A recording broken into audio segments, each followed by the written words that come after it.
India's EV race just got a new competitor. But this one's not from Detroit or Beijing. It's from Hanoi, Vietnam. VinFast, the Vietnamese automaker, has officially rolled into India. Not with a whisper, but with a $500 million bang. This is the start of something far bigger than it seems. VinFast has never built a car in India before. It struggled to perform in the US market with poor reviews and disappointing sales, and ended up with around $11 billion in losses. But those lessons may now be shaping its sharper play in Asia. VinFast has revised its playbook with bold promises and ambitions that stretch across Asia. VinFast has opened a factory in Tamil Nadu, and it's not just there to sell cars. The company wants to build an empire. In the world's third largest car market, VinFast is stepping into a crowded arena. Tesla, Tata, Mahindra, Hyundai, Morris garages. They've all staked their claim. And VinFast, it's the new name at the table, with everything to prove. But where did it come from? And can it pull this off? Let's break it down. In early August, VinFast inaugurated its EV factory in India, in the port city of Thoothukudi in Tamil Nadu. This is the company's first plant in India and only their third globally. Its initial production capacity? 50,000 cars a year. And the goal? Triple that number to 150,000 as demand grows. And what about the models? Premium electric SUVs tailored for India's emerging middle class. Initially, it will assemble two models, the VF7 and VF6. But how does VinFast's pitch really stack up? To understand that, we need to look at the price game. The VF7 is expected to start at around $40,000, and the VF6 may be priced at around $27,000. Homegrown Tata's Nexon EV begins at just $14,000. Mahindra's BE6 is available from around $21,000. Morris Garages too has joined the race. The ZS EV is priced at around $20,000. And BYD's Auto 3 is available at around $28,000. At the other extreme is Tesla. The Model Y in India crosses $80,000. So where does VinFast land? It slides right into the middle, above the mass crowd, below the luxury wall. Premium, but still within reach. We decided to select VF7 first in order to launch in India, which is quite different from the model we launched in the United States, in Canada, in the European Union, or in the Southeast Asian countries.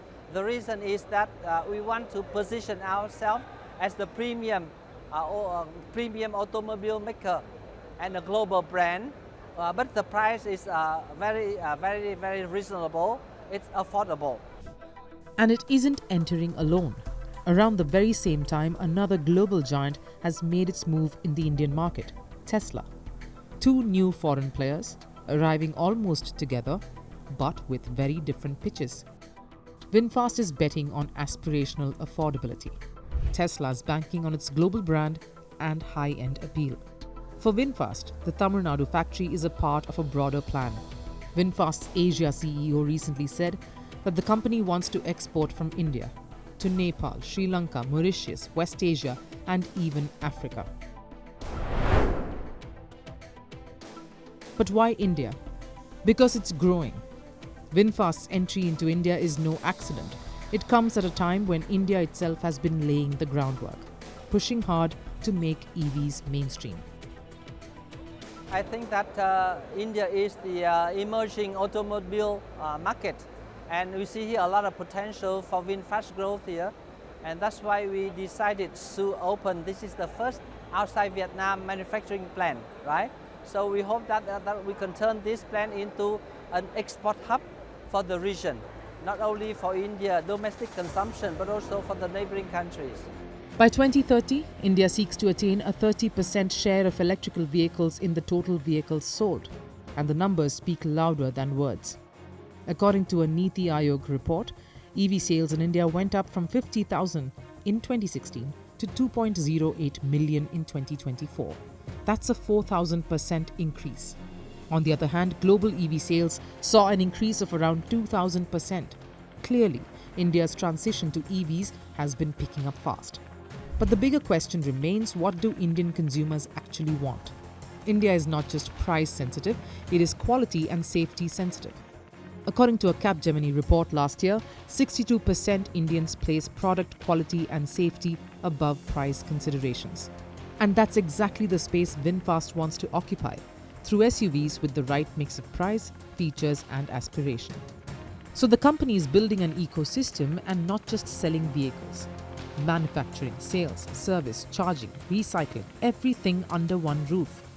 The automaker has already partnered with MyTVS, the automotive service provider in the country, for 120 service centers. It has joined hands with RoadGrid, a company specializing in EV charging, and collaborated with BatX Energies, a leading Indian clean tech firm specializing in battery recycling. VinFast's pivot towards Asia comes after slow traction in the US. It is opening factories in Indonesia and the Philippines too. Last year, VinFast sold 97,000 vehicles, but only 10% of them were outside Vietnam, and that is why expansion matters for the company. In India, the Tamil Nadu government has already signed off on a $2 billion potential investment with VinFast. The first $500 million is already in motion. He invited us to come here and to invest in a big way in all the field where we are very strong at. And in our conversation with him, he promised that he will do all what is necessary for us to move the whole ecosystem here. And while the global EV space is crowded, India offers a rare opportunity. It has a rising demand and an appetite for innovation. But here's the reality check. India could be a challenging road for VinFast. Tata dominates EV sales, MG Motors, now JSW MG, is holding steady. Hyundai, Mahindra and even Tesla are watching closely. But Chinese EV giants? They have struggled due to certain geopolitical restrictions, after India blocked companies like BYD from building their own factories. Now VinFast does not have the geopolitical baggage of its competitors, and now it'll also benefit from incentives like lower land prices and tax breaks for building locally in India. The car maker is entering a market that has an appetite for EVs. But success won't come easy. A recent Niti Aayog report pointed out that one of the biggest challenges that hinder EV adoption in India is the inadequacy of charging facilities. But VinFast seems to address this shortage right from the start, by forging partnerships for charging stations and battery recycling. VinFast isn't just bringing cars, it's bringing a strategy.